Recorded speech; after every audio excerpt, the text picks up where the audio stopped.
You're listening to the 33rd edition of the Bitachon podcast, and it's been a while since we've learned together. However, I'd like to pick up where we left off. We're at the end of the 9th chapter in Darkei Bitachon of the Alter of Novardok, and I was encouraged by one of the members of the Bitachon group to give a little bit of a view into some of the locations that I've been going to do my Bitachon. There's a tradition in the school of Novardok to go out, to be alone with HaKadosh Baruch Hu, to think about spirituality, to think about Musar. And I figured I would take this opportunity to invite you all into one of the spaces that I do this Bitachon, and learn together with you Darkei Bitachon. There's also a request to continue the series, and the Mitzvah Hashem will see how it goes. Here we are at the end of the 9th chapter of Darkei Bitachon, and it says like this: Says the Alter that a person who places his portion on Hashem, a person who decides, I want my life to be a life of spirituality. I want my life to be a life which is dedicated to HaKadosh Baruch Hu, to God. So he is included in the concept of Shevet HaLevi, the tribe of Levi.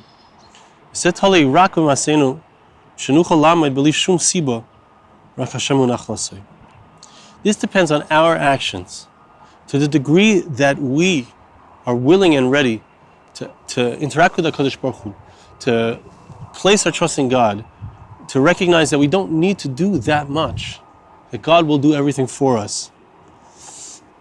That's how it's going to be. From this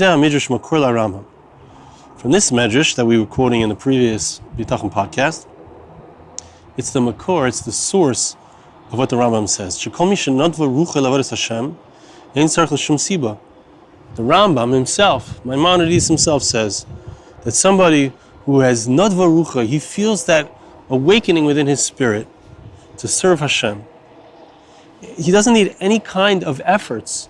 He's going to get whatever he needs. Mizesh Omar, Hinei ein Hashem el yireh v'gomer zeu shevet Levi, asher Hashem hunach alasei. From this, that the verse says that the eye of Hashem turns towards those who fear Hashem. This is a reference to the tribe of Levi, that Hashem is their portion. So we see that anyone can choose to be in the portion of Hashem.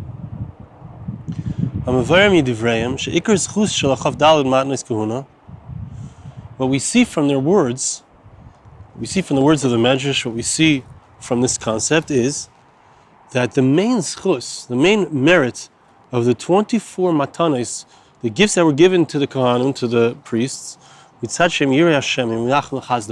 why do they get it? Why did they receive those gifts? Why did they get this free ride, so to speak?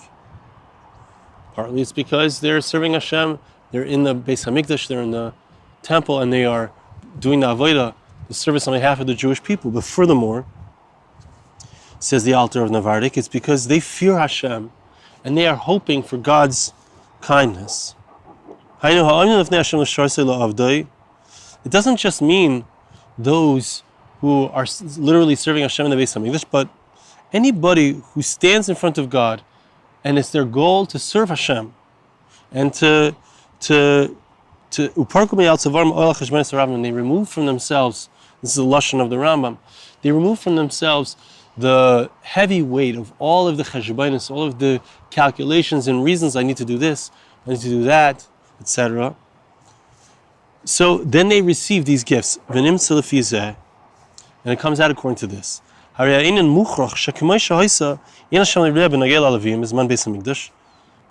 just like it was true that in the times of the temple, so God had he paid special attention to the Levites in the times of the Beis HaMikdash, the times of the temple, to make sure that they received whatever they needed. They didn't need to do anything themselves. They didn't need to put in any efforts themselves. That's how it's going to be forever. God says, I am God, I don't change. God makes a promise, He keeps a promise, and it's not a one-time promise. The verse is true always, that the eye of Hashem is upon those who fear Him, to those who are hoping for His kindness. to give them all of their needs in the world without any efforts on their part. But it will come, they will receive all that they need in an unusual way, in a miraculous way. So in the Alter, in his understanding, the Alter of Novardok's understanding of Hishtadlus versus Bitachon, one does not need to do Hishtadlus. All one needs to do is completely trust in Hashem, and you can depend, if you're on that level, you can depend on a miracle. Now, he begins a new chapter. In this chapter, he's going to speak about the different approaches to Bitachon. Now we're going to explain the different boundaries of Bitachon according to the Rambam versus the Ramban. Now he gets into an interesting idea, which has to do with, if let's say, where do we draw the lines? Because let's say somebody has something. Let's say I don't have access to that thing. Let's say I have something, specifically speaking about davar shushalai, something that belongs to you, birshusai, it's in your rishus. Let's say I have a bowl of cereal, and I want the food to magically come into my mouth. Lo shayach al zeh geder habitachon. If it's in your possession, and it's not something that you have to worry about getting, you can't talk about bitachon in such an area. Ki yuchal la'aseh kol ma shedorish lei, v'davar shushalai birshusai. Because we can't expect him, the person can do everything that they need to do. It's not called too much hishtadlus to do things, to walk into my bedroom and get my my wallet out of my drawer. That's expected. That's normal things. That's the normal hishtadlus. It's not called a lack of hishtadlus, a lack of bitachon. Sorry. Someone could say, look, why do I need to stick my hand in my pocket and take out my money? I'll just have bitachon Hashem that the money will just appear in my hand. Why do I need to put the food in my mouth? I'm expecting miracles. I want the food to come into my mouth automatically. Move on. This is obvious that this is foolishness. It's not bitachon.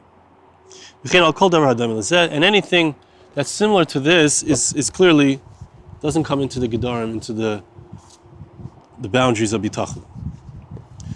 Now, let's say something is not his, and it's not in his rishus. It's not in his possession. If something is out of my possession, it's out of my rishus. It's not mine, and it's not yet mine, the thing that I need, and it's not within my power to receive it or to get it. There we can speak about bitachon. But what about something which is mine, but it's not in my possession? For example, let's say I have money, $100 that somebody owes me. I don't have that money. So Reuven owes me the money. How does that come into bitachon? Can I bitachon that he's going to give me back my money? So here we're going to find that there are chiluk and there are differences as far as the approach. If let's say it's mine, but it was lost or stolen. So if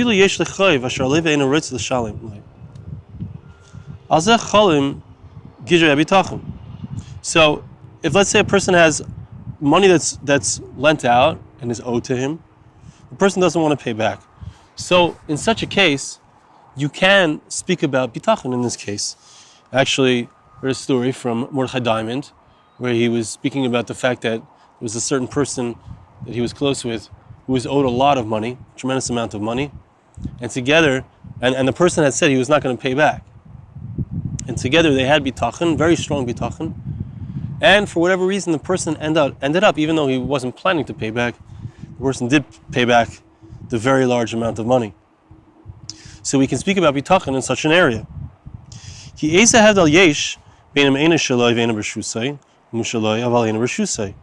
really, what's the difference between if it's mine and it's not in my possession, or it's not mine and it's not in my possession? In either of those two cases, it's out of my control. Once it's out of my control, so then we can speak about bitachon. I have bitachon, I'm going to get back the thing that's mine. It was lost, it was stolen, I can't find. I can have bitachon that the thing that I'm missing is going to be found or returned. Okay?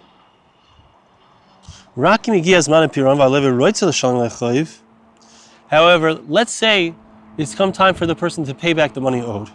And the person is willing and ready to pay back the money. He has the money.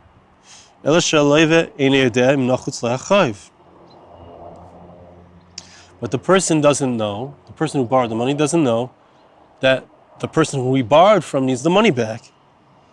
So in such a case, that's like where it's in my house, I just need to walk into my room and pull out my wallet from my drawer. So in the same way, so I can go over to the person and say, I need the money, please return the money. That could be that's within my obligation perhaps to do hishtadlus, to put in the efforts. But it could be that even here there's no difference. Meaning, it could be that you could have bitachon that the person will just return the money, even though you haven't requested it yet. And so, when it comes to such a circumstance, a person needs to judge on their own. They need to have a recognition. They need to shots up the case, to figure it out themselves. It's not always something which has a simple explanation, a simple answer. Do I need to do hishtadlus here? Do I need to put in efforts here? Or is this something that I need to leave for HaKadosh Baruch Hu to do? So each person in their case, they need to determine. And that's bichlal, an important concept in Avodas Hashem. That there are many things, yes, that I need to ask questions about, that I need to find out from my rebbeim, find out from my teachers, advisors, etc., what's the right thing to do. And then there are circumstances, many circumstances, where I need to choose for myself. And even when I get advice, I might get conflicting advice from different people who give me advice. And I need to choose. And it's important to know that I need to make that choice and I need to have that clarity. And I've heard Bachar Masman Rosh Hashiva, Rabbi Per, how do I figure it out? How do I know how do I get that sense of which is the right way to go in a particular situation? And my Rosh Hashiva invariably answers that, it's like when you drive a car. You come to the corner and you see there's a car coming from your left. So you have a certain sense how fast the car is driving towards you, if you can make that turn, or if you should wait for that car to pass. There's a certain sense. How do you get that sense? By driving and by having the experience. And that's also true in Avodas Hashem. When it comes to Bitachon, when it comes to our general service of HaKadosh Baruch Hu, of God, how do I know what's the right thing to do? How do I know which is the exact way to serve God? So I learn by trial and error, and I learn, sometimes I pull out a drop too fast, and the car comes to a screeching halt, and I realize that was a mistake. I shouldn't have turned yet. Now, the Alter continues. He says, he lays down this foundation. It's such an important idea. If a person thinks in his mind that there's a particular person, that this is the only person who can give me what I need.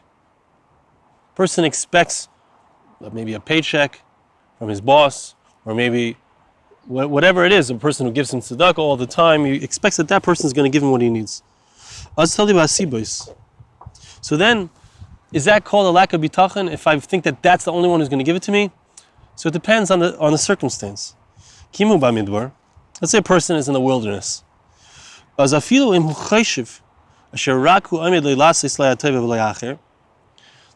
you're in the wilderness and you need water, you're thirsty, and someone walks along. There's nobody for miles, hundreds of miles around, and somebody walks along and he has water. So, if you think that that's the person who Hashem is sending for you to get water from, that's not a lack of bitachon, to think that that's the only person who's going to give it to you. Because there really is nobody else in the vicinity who can do this favor for you. So that being the case, you can be pretty sure that this is the one who HaKadosh Baruch Hu has appointed to be the one who will provide you with your need. Rakim Choshev Hashem Yizulasei Min HaNimna Shutavei Elav V'Taiva.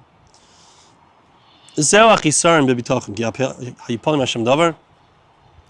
But if a person thinks that this is the only person who could possibly give me what I need, even in such a circumstance, having that thought, because HaKadosh Baruch Hu can send you many other ways of receiving that water.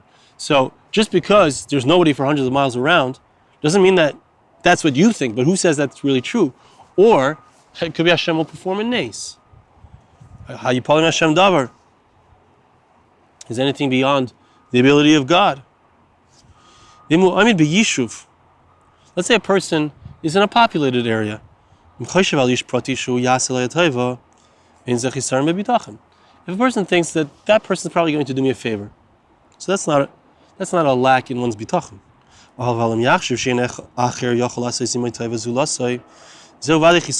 This is such an important point. Sometimes I think that this is the only one who can get me what I need. This is the only person who can help me. There is no other way that I'm going to succeed. I'll tell you an experience that I had. I was working on an album, a music album, and I felt like I wasn't sure that I had the clarity or the experience to be able to choose the right songs for my album, and I hired somebody to help me choose. Now, that's fine, but I felt like this person is the only person who can help me. That's how I felt, and it was a lack in bitachon. And I learned my lesson afterwards that it's not really true. And in subsequent albums, where I made my own choices, Baruch Hashem, I had siyata d'shmaya, I had heavenly assistance, and I feel like I made the right choices in the subsequent work that I did. And what is so important, to not think that it's only one person who can help you. There's not one way. Hashem has many different paths. Ulai gam hazeh in chiluk be'midbar liyishuv. And it could be that here as well, there's no difference between being in a place of a wilderness versus a populated place. And it could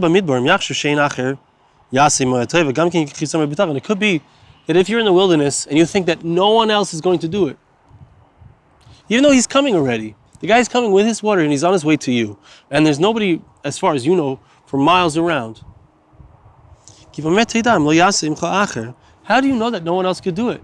You don't know for sure. You never know for sure. And I can't help but think about the very story that the Alter himself quotes about himself, where he was in the shack and he had bitachon that someone would bring him a candle, and indeed it happened. Someone brought him a candle. Now that was something that was impossible. But as in the song, I don't know if you've heard the song, but in the song, which was written by the Stipler, which I was zeiche to be able to put out, a beautiful song based on the poem of the Stipler about that story, he says, Hayipolim Hashem U'uma. Is there anything that's beyond Hashem? Hashem can do anything. So really he's saying that there's different ways of approaching this. There's different possibilities, and it's important to know that there are really levels in bitachon. It's possible to see it in either way.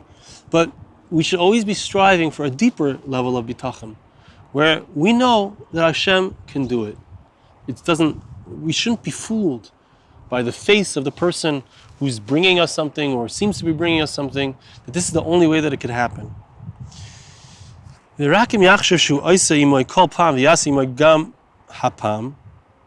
only if a person thinks that he's doing it with him every time, and he's going to do it with him this time as well, and he